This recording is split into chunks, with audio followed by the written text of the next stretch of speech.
एक luxury ship पर रात के समय भव्य पार्टी चल रही थी। सैकड़ों लोग तेज म्यूजिक पर डांस कर रहे थे और अचानक एक पतली सी वायर पूरी डेक के पार निकलती है। अगले ही कुछ सेकंड में पूरा डांस फ्लोर खामोश हो जाता है। लोगों को समझ भी नहीं आया कि हुआ क्या, और जब उन्हें सच्चाई पता चली तब तक बहुत देर हो चुकी थी। लेकिन सबसे बड़ा सवाल ये है कि उस रात ये सब किसने किया और क्यों। कहानी की शुरुआत होती है सन 1962 से, जहाँ हमें पैसिफिक ओशन के बीचों बीच एक बहुत ही बड़ा शिप दिखाया जाता है जिसका नाम है एंटोनिया ग्राजा। इस शिप पर टोटल 600 पैसेंजर मौजूद हैं जो न्यूयॉर्क की तरफ जा रहे हैं। इस शिप में पार्टी चल रही होती है जहां एक बहुत ही खूबसूरत सिंगर गाना गा रही होती है और सभी लोग उस सिंगर के गाने को एंजॉय करते हुए मजे से डांस कर रहे होते हैं। शिप पर मौजूद सभी लोग बहुत ज्यादा खुश थे, लेकिन उन्हें पता नहीं था कि कुछ मिनट बाद उनके साथ कुछ ऐसा होने वाला है जिसके बारे में सोचने से भी डर लगता है। तभी हम देखते हैं कि एक आदमी इंजन रूम में जाकर एक लीवर को ऊपर की तरफ उठाता है। लीवर के ऊपर उठते ही एक तेज और नुकीली वायर टाइट होकर सब लोगों के आर पार चली जाती है। देखते ही देखते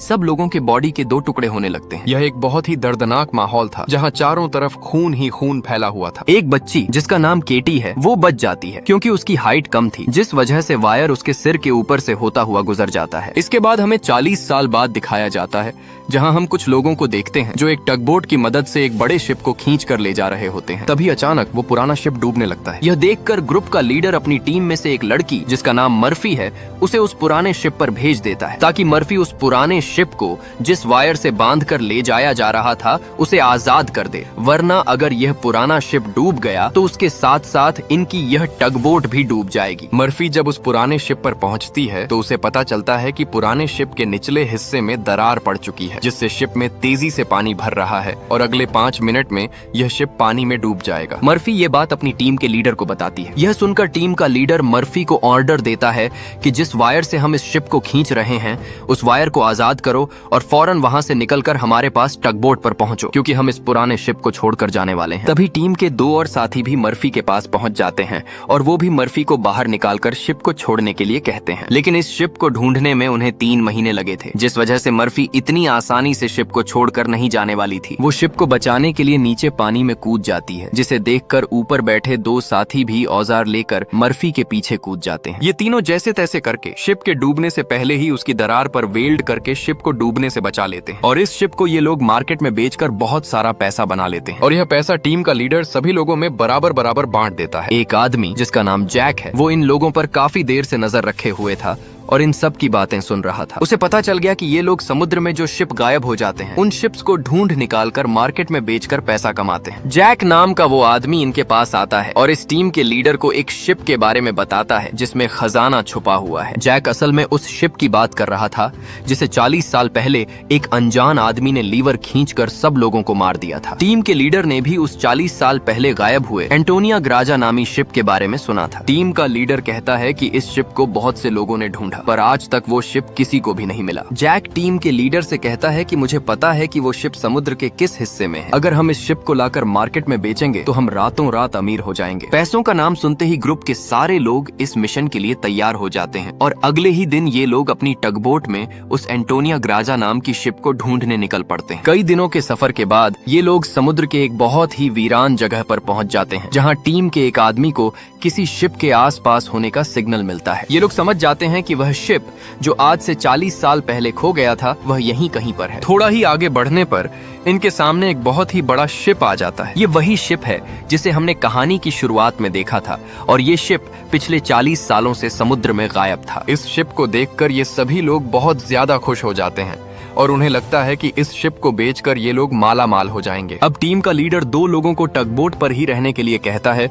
और खुद कुछ साथियों के साथ पुराने शिप की जांच के लिए अंदर चला जाता है। अंदर जाते ही इन लोगों को बहुत ही अजीब सी आवाज आने लगती है जिसे सुनकर ये लोग घबरा जाते हैं। इसके बाद टीम का लीडर अपने साथियों को आगे बढ़ने के लिए कहता है। ये लोग उस आवाज को फॉलो करते हुए एक बड़ी सी घड़ी के पास पहुँचते हैं जहाँ ये लोग देखते हैं कि उस घड़ी का कांटा अभी भी हिल रहा है। कुछ देर बाद अचानक उस घड़ी का कांटा रुक जाता है। यह देखकर उन्हें कुछ अजीब लगता है। अब अब ये लोग शिप की और जांच करने के लिए आगे बढ़ते हैं। अंदर यह जहाज पूरी तरह से बिखर चुका था, जहां सारी चीजें टूट चुकी थीं और जहाज के लोहे में जंग लग चुका था। ये लोग जब आगे बढ़ रहे होते हैं तब उनका एक साथी नीचे फ्लोर टूटने की वजह से गिरने ही वाला होता है कि तभी मर्फी उसे पकड़ लेती है, और जब मर्फी अपने साथी को ऊपर खींचती है तब उसे नीचे एक लड़की दिखाई देती है। यह वही लड़की है जो आज से 40 साल पहले यानी सन 1962 में शिप में अकेली बची थी, जिसके सिर के ऊपर से वायर गुजरा था। लेकिन हैरान करने वाली बात यह थी कि 40 साल बाद भी उसकी उम्र उतनी ही थी, जिसका मतलब यह है कि यह उस लड़की की आत्मा है। मर्फी उस लड़की को जब दोबारा देखती है तो वह लड़की अचानक कहीं गायब हो जाती है। अब ये लोग जैसे तैसे करके अपने साथी को ऊपर की ओर खींच लेते हैं। यहाँ मर्फी को कुछ समझ नहीं आता कि उसने जो देखा वह सच था या फिर कोई वहम, लेकिन यह सब देखकर मर्फी बहुत ज्यादा डर जाती है। अब ये शिप बहुत ही ज्यादा बड़ा था, इसलिए ये लोग इसे और एक्सप्लोर करने लगते हैं और चलते चलते शिप के मेन केबिन तक पहुंच जाते हैं, जहां जांच करते हुए उन्हें एक डिजिटल घड़ी मिलती है। ये देखकर ये लोग कंफ्यूज हो जाते हैं कि आज से 40 साल पहले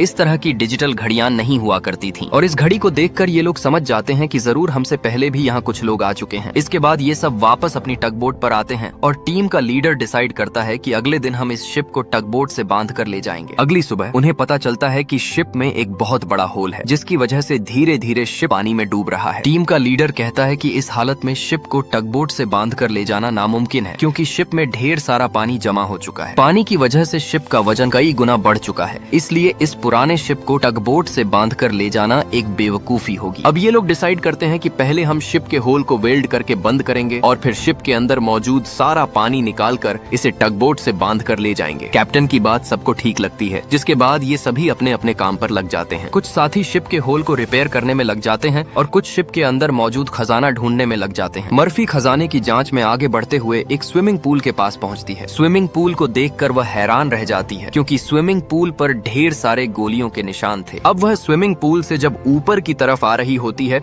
तभी एक बार फिर से वह लड़की मर्फी के सामने आ जाती है, जिसे देखकर डर के मारे मर्फी वापस नीचे पूल में गिर जाती है। उसका सिर तेजी से स्विमिंग पूल के फ्लोर से टकराता है और खून निकलना शुरू हो जाता है, पर स्विमिंग पूल उसके खून को सोख लेता है। मर्फी एक बार फिर से जब ऊपर देखती है तो वो लड़की वहाँ नहीं थी और अब वहाँ पर जैक खड़ा होता है। जैक मर्फी को स्विमिंग पूल से बाहर निकालने में मदद करता है। बाहर निकालते ही मर्फी जैक से कहती है कि मैंने अभी अभी यहाँ पर एक लड़की देखी है, लेकिन पता नहीं वह अचानक कहाँ गायब हो गई। जैक मर्फी से कहता है कि ये तुम्हारा वहम होगा, यहाँ पर कुछ भी ऐसा नहीं है। इसके बाद ये दोनों आगे बढ़ते हैं और इन दोनों के जाने के बाद स्विमिंग पूल पूरी तरह से खून से भर जाता है। दूसरी तरफ टीम के लीडर को उस पुराने शिप के कैप्टन का केबिन मिल जाता है। टीम का लीडर जब केबिन के अंदर जाता है तो केबिन काफी बुरी हालत में था। रिसर्च करने पर टीम के लीडर को वहाँ पर कुछ भी खास नहीं मिला। जब टीम के लीडर की नजर सामने टेबल पर पड़ती है तो वह देखता है कि टेबल पर एक शराब की बोतल और ग्लास में किसी ने पैक बना कर रखा है। ये सब देखकर ऐसा लग रहा था जैसे अभी अभी कोई शराब पीकर गया हो। टीम का लीडर जैसे ही इस ग्लास को उठाकर पीने वाला होता है तब उसकी नजर सामने लगे शीशे पर पड़ती है और शीशे में टीम के लीडर को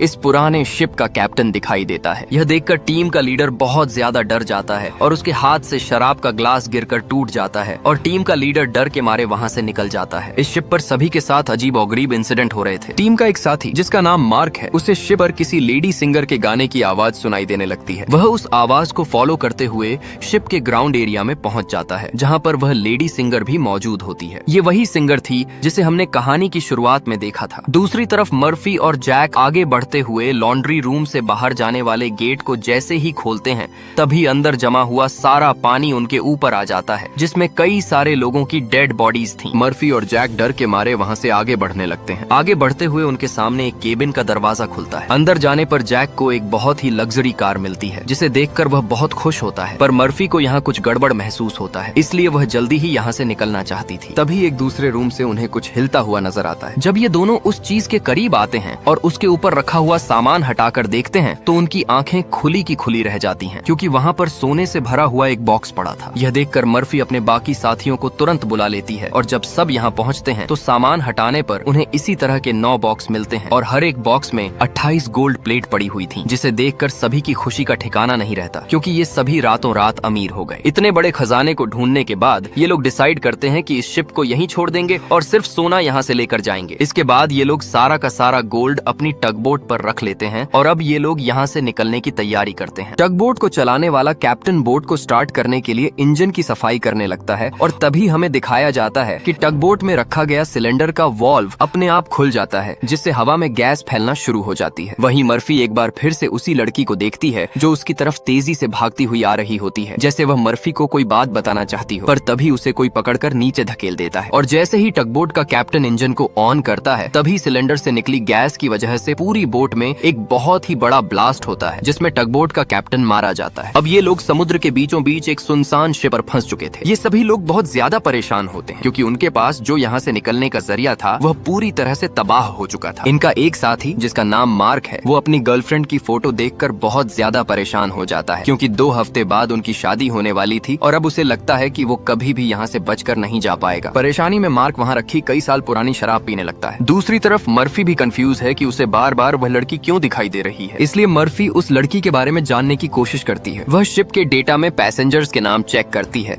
जिससे उसे पता चल जाता है कि जो लड़की उसे दिखाई दे रही है उसका नाम केटी है। रिसर्च करते हुए वो केटी के रूम तक पहुंच जाती है, जहां अलमारी का दरवाजा खोलते हुए उसे केटी का ढांचा मिल जाता है, जिसे देखकर मर्फी बहुत ज्यादा डर जाती है। फिर जैसे तैसे करके मर्फी खुद को संभालती है और उस ढांचे के गले में लटके लॉकेट को उतार कर देखती है, जिसमें उस छोटी लड़की के पेरेंट्स की फोटो थी जो उसके पीछे ही खड़ी थी। उसे देखकर मर्फी को एक जोरदार झटका लगता है। केटी कहती है, वह लॉकेट बंद मत करना, क्योंकि बहुत सालों बाद मैं अपने मम्मी डैडी को देख रही हूँ। मर्फी को अब भी यकीन नहीं हो रहा था कि वो एक मरी हुई लड़की से बात कर रही है, पर जब वह लॉकेट को केटी के हाथ में देने लगती है तो लॉकेट केटी के हाथ से आर पार चला जाता है, और अब जाकर मर्फी को यकीन हुआ कि यह लड़की कोई इंसान नहीं बल्कि एक आत्मा है। केटी मर्फी को बताती है कि इस शिप पर और भी कई सारे लोगों की आत्माएं हैं, और तब तक ये सोल्स यहाँ से आजाद नहीं हो सकती जब तक उस आदमी को न मारा जाए जो लोगों की आत्माओं को यहाँ पर कैद करता है। मर्फी केटी से पूछती है, कौन है वो आदमी जिसने तुम्हें और बाकी लोगों की आत्माओं को यहाँ कैद कर रखा है। केटी जैसे ही मर्फी को उस आदमी के बारे में बताने वाली होती है, तभी अचानक छत पर कुछ अजीब सी कीड़े निकलने लगते हैं, जिसे देखकर केटी बहुत ज्यादा डर जाती है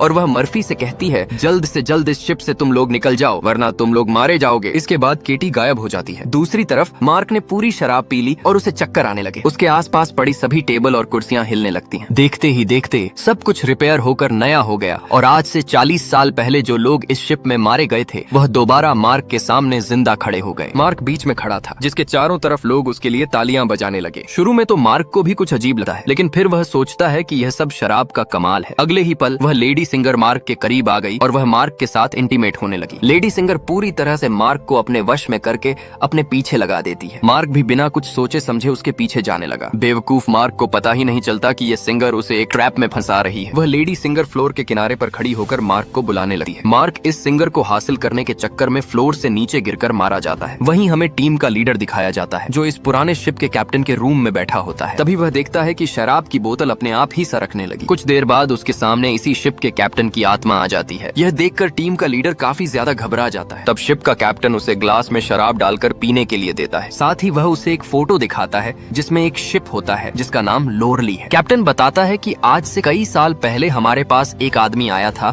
जिसने हमें लोरली शिप के बारे में बताया। उसने कहा कि लोरली शिप में बहुत ही बड़ा खजाना छुपा हुआ है। जब हमने लोरली शिप को रेस्क्यू किया तब हमें सच में वो सारा खजाना मिला। कैप्टन टीम के लीडर को एक दूसरी फोटो दिखाते हुए कहता है, ये वो आदमी है जिसने हमें लोरली शिप के बारे में बताया था। टीम का लीडर उस आदमी की फोटो देखकर उसके गले में सांसें अटक जाती हैं, क्योंकि वह आदमी कोई और नहीं बल्कि जैक था, और ये फोटो 40 साल पुरानी थी। 40 साल गुजरने के बाद भी उसकी उम्र में कोई बदलाव नहीं हुआ था। वह फोटो में बिल्कुल वैसा ही दिख रहा था जैसे 40 साल पहले दिखता था। अब टीम का लीडर समझ जाता है कि जैक कोई इंसान नहीं बल्कि एक भूत है। ये सब समझते ही टीम का लीडर जल्द से जल्द अपनी टीम को इस शिप से निकालना चाहता था। वह जल्दी से अपने साथियों को ढूंढने लगता है, पर तभी उसके सामने उसका वही साथी आ जाता है जो टगबोट में गैस खुलने की वजह से ब्लास्ट में मारा गया था। दरअसल ये उस आदमी की आत्मा थी जो टीम के लीडर को मारने के लिए आगे बढ़ती है। लीडर उससे खुद को बचाने के लिए भागता है, लेकिन तभी उसके सामने मर्फी आ जाती है। अब ब्लास्ट में मारे जाने वाले आदमी की आत्मा तो गायब हो जाती है, पर टीम के लीडर को मर्फी का चेहरा उसी ब्लास्ट में मारे जाने वाले साथी की तरह दिख रहा होता है, जो कुछ देर पहले भूत बनकर उसके पीछे आ रहा था। इसीलिए टीम का लीडर मर्फी को भूत समझकर उस पर हमला कर देता है। मर्फी खुद को बचाने के लिए उसके पैर को घायल कर देती है, लेकिन इससे टीम के लीडर का कुछ नहीं होता। वह दोबारा से मर्फी पर हमला करने के लिए खड़ा होता है। इससे पहले कि वह मर्फी को मार पाता,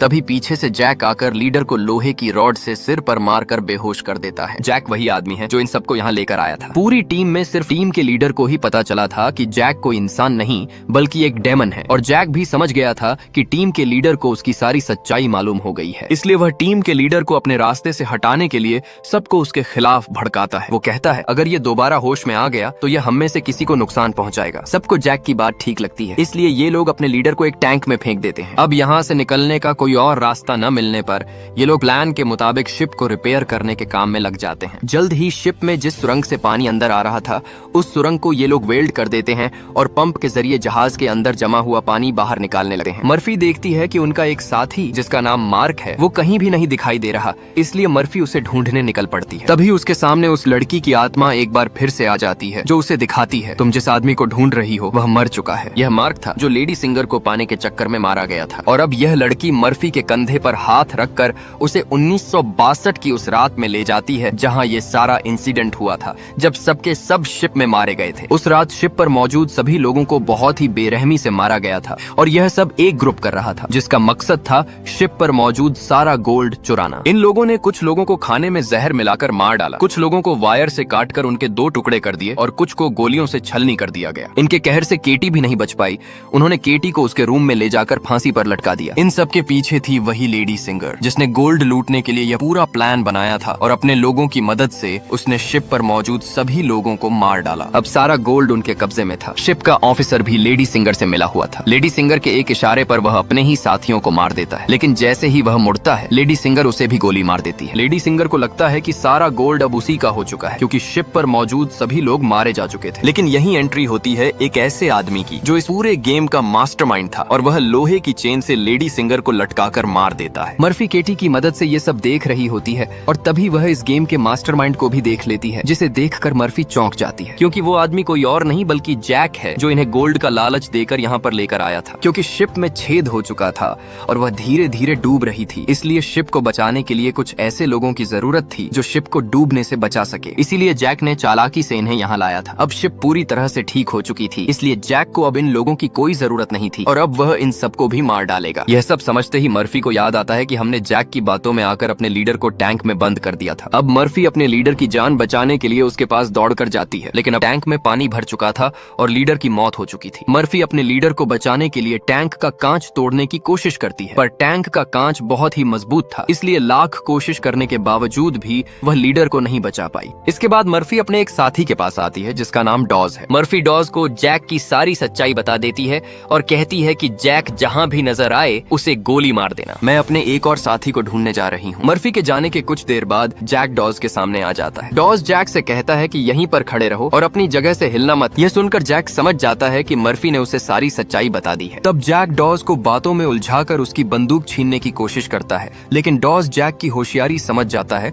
और वो फौरन जैक पर गोली चला देता है, जिससे जैक दूर जाकर गिर जाता है। डॉज जैक के पास आता है और देखता है कि वह मर चुका है और वहाँ से चला जाता है, लेकिन हम देखते हैं कि जैक अभी भी मरा नहीं है। दूसरी तरफ मर्फी अपने जिस साथी को ढूंढने गई थी उसे पता चल जाता है कि वह पानी में मारा जा चुका है। अब डॉज के अलावा मर्फी के सारे साथी मारे जा चुके थे, इसलिए मर्फी डिसाइड करती है कि वो इस पूरे शिप को तबाह कर देगी। जिसके बाद मर्फी शिप के हर एक कोने में बम फिट करने लग जाती है और तभी उसके पास डॉज आता है। डॉज मर्फी को बताता है कि मैंने जैक को मार दिया। यह सुनकर मर्फी कहती है कि जैक नहीं मरने वाला, क्योंकि जैक कोई इंसान नहीं बल्कि एक डेमन है, इसलिए हमें यह पूरी शिप ब्लास्ट करनी होगी ताकि जैक हमारी तरह और किसी इंसान को यहाँ लाकर न फंसा सके। और जैक ने जितने भी सोल्स को इस शिप में कैद कर रखा है वो सभी आजाद हो जाएंगे। डॉज गुस्से में मर्फी को समझाता है कि हमें शिप को ब्लास्ट नहीं करना चाहिए, क्योंकि इस तरह शिप में रखा सारा गोल्ड बर्बाद हो जाएगा और हमें बिना गोल्ड हासिल किए खाली हाथ घर लौटना होगा। मर्फी कहती है कि यह गोल्ड दरअसल जैक का एक जाल है जिसे हम यहाँ से कभी भी नहीं ले जा पाएंगे, इसलिए मुझे हर हाल में ये शिप ब्लास्ट करनी होगी। अब जैक समझ जाता है कि मर्फी किसी भी हाल में नहीं मानने वाली, इसलिए जैक अपने असली रूप में आ जाता है, जिससे हम समझ जाते हैं कि जैक ने डॉज को भी मार दिया था। जैक उसे बताता है कि तुम्हारा और मेरा काम एक ही है। जिस तरह से तुम समुद्र में फंसी हुई शिप्स को इकट्ठा करती हो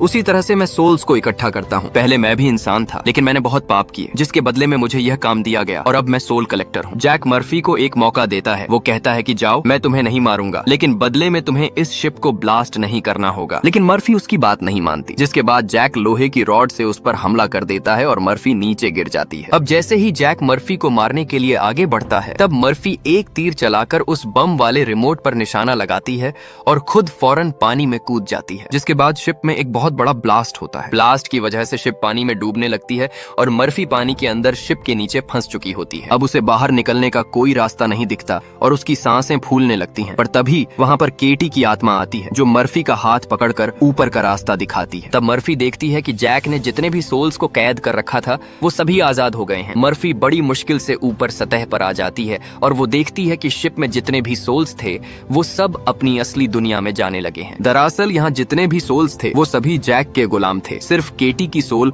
उसकी गुलाम नहीं बन पाई क्योंकि केटी की सोल पवित्र थी, जिस वजह से जैक उस पर कंट्रोल नहीं कर पा रहा था। इसीलिए केटी की सोल बार बार मर्फी की मदद कर रही थी। मर्फी एक बॉक्स के सहारे समुद्र में तैरती रहती है और तभी वह एक शिप तक पहुंच जाती है जो उसे रेस्क्यू कर लेता है। जब उसे पोर्ट पर लाया जाता है तो वो एम्बुलेंस से देखती है कि जैक अभी भी जिंदा है और शिप का जितना भी गोल्ड था वो उस गोल्ड को एक दूसरे शिप में ट्रांसफर कर रहा है ताकि उस गोल्ड के लालच में वो और भी लोगों को मार सके और उनकी आत्माओं को कैद कर सके। इसी के साथ यह कहानी समाप्त होती है।